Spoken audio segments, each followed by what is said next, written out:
세상에서 실수를 하지 않는 수비수는 없습니다. 당신들을 보면 마치 선수가 실수하기만을 기다리고 있는 것 같아요. 팀을 구한 10개의 태클을 무시하고 왜 1개의 패스미스에만 집착하는 거죠? 오늘 김민재는 후방에서 가장 뛰어난 모습을 보여줬습니다.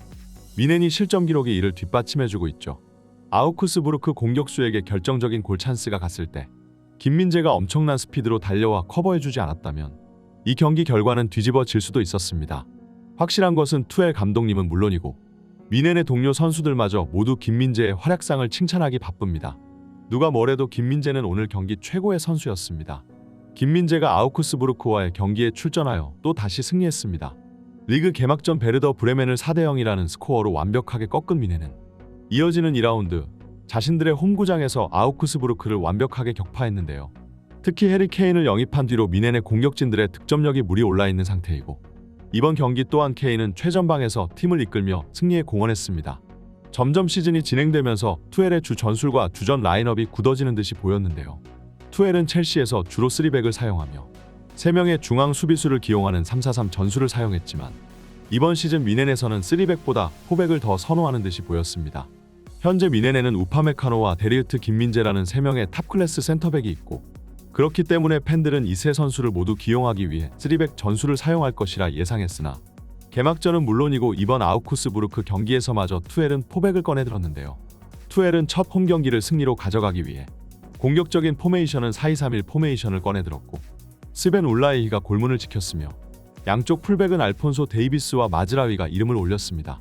주전 센터백 라인은 이번에도 우파메카노와 김민재였고 중원에는 고레츠카와 키미 그리고 공격진에는 사네와 그나브리, 코만과 케인을 전부 투입하며 홈에서 압도적인 폭발력으로 상대를 찍어 누르겠다는 게 투엘의 계획이었는데요.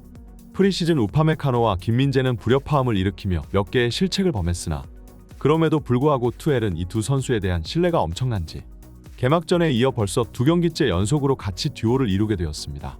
데리우트가 프리시즌 약간의 체력 부하를 겪으면서 몸 상태가 완전히 올라오지 않았다는 소식도 들려오지만 데리우트가 이미 완전히 스쿼드에 복귀한 상태에서도 투엘 감독은 김민재와 우파메카노의 조합을 주전 라인으로 내세우고 있는데요. 아무래도 분데스리가는 라인을 엄청나게 끌어올리는 빠른 템포의 리그이고 특히 그 중에서도 미넨의 수비 라인은 유럽 그 어떤 팀보다도 높습니다. 그런 점을 고려해봤을 때 유럽 최고의 신체 능력으로 넓은 뒷공간을 커버할 수 있는 김민재와 우파메카노의 스피드가 현미넨 전술에 더 적합하다고 볼 수도 있을 텐데요. 그리고 실제로 오늘 이 두 선수의 커버 플레이는 놀라운 효과를 발휘했습니다. 아우크스부르크는 라인을 내린 뒤 역습을 노리는 4-4-2 전술을 사용하고 있고 특히 양쪽 윙과 최전방 2명의 스트라이커는 굉장히 빠른 발을 가지고 있었습니다. 라인을 내리고 수비에 성공한 뒤 롱패스를 길게 때려 이 선수들의 스피드를 살리는 것이 아우크스부르크의 주 골루트였는데요. 그리고 실제로 이 계획은 미넨을 상대로도 효과를 발휘할 뻔했습니다. 사네와 나블이 같이 볼터치에 있어 투박한 모습을 보여주는 선수들이 공을 쉽게 뺏겨버리자 아우크스부르크에게 다양한 역습 기회가 찾아온 것이죠. 그러나 김민재의 경이로운 신체 능력은 상대의 모든 골찬스를 방어해냈는데요. 특히 우측 풀백은 마즈라위가 상대와의 경합에서 밀려나며 완전한 1대1 골찬스를 헌납했을 때 김민재가 미친 속도로 달려와 상대 공격수를 커버하지 않았다면 미넨은 결정적인 선제골을 내주며 패배의 위기를 맞이할 뻔했습니다. 그러나 김민재와 우파메카노의 커버는 수비에서 큰 공헌을 했고 미넨은 흐름을 되살려 공격에 나설 수 있었는데요. 32분 리로이 자네가 측면으로 빠져들어가 골키퍼를 향해 결정적인 슛을 날렸고 이 공은 골키퍼의 선방에 가로막혔으나 그 후 수비수의 몸에 맞고 굴절되어 아우크스부르크의 자책골이 선언되었습니다. 한 골을 먼저 집어넣은 미넨은 경기력을 회복하기 시작했는데요. 특히 이번에도 해리 케인의 골 폭격은 멈출 기세를 몰랐습니다. 후반 39분 미넨이 얻어낸 PK를 성공시키며 추가골을 기록했고 후반 68분 알폰소 데이비스의 크로스를 가볍게 밀어넣으며 자신의 멀티골이자 팀의 세 번째 골을 성공시켰습니다. 케인과 김민재의 활약 속에 미넨은 3대1로 완승을 거두었으나 일각에서는 김민재의 패스미스 장면을 들먹이며 형편없는 활약을 펼쳤다고 깎아내렸는데요. 전반 41분 김민재의 패스미스가 상대 공격수에게 향했고 미넨 골키퍼 울라이히가 나온 빈 골문을 노려 길게 슛을 때려 넣은 것이죠.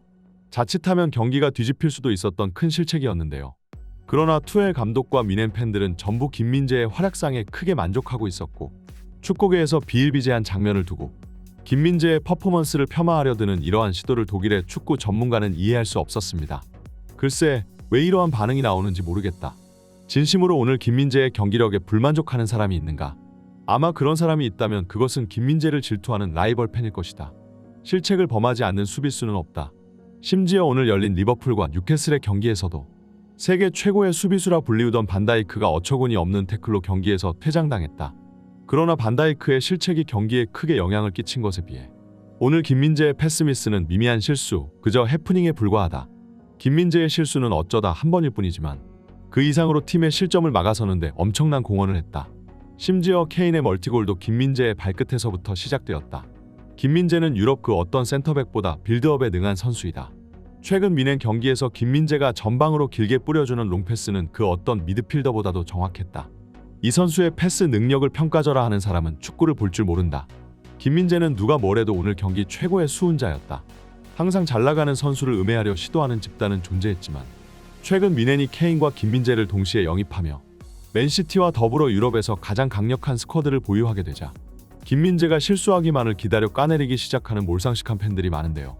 특히 해리 케인이 영입된 후 첫 슈퍼컵에서 라이프치히에게 패하며 우승 트로피가 날아가 버리자 팬들은 해리 케인의 무관 DNA가 김민재의 우승을 막아설 것이라며 경기에 선발로 나오지도 않은 두 선수를 조롱하기까지 했습니다. 그리고 오늘 경기에서 김민재가 패스미스를 범하고 다른 팀 동료들에 비해 낮은 평점을 기록하자 이들은 다시 김민재를 공격하기 시작한 건데요.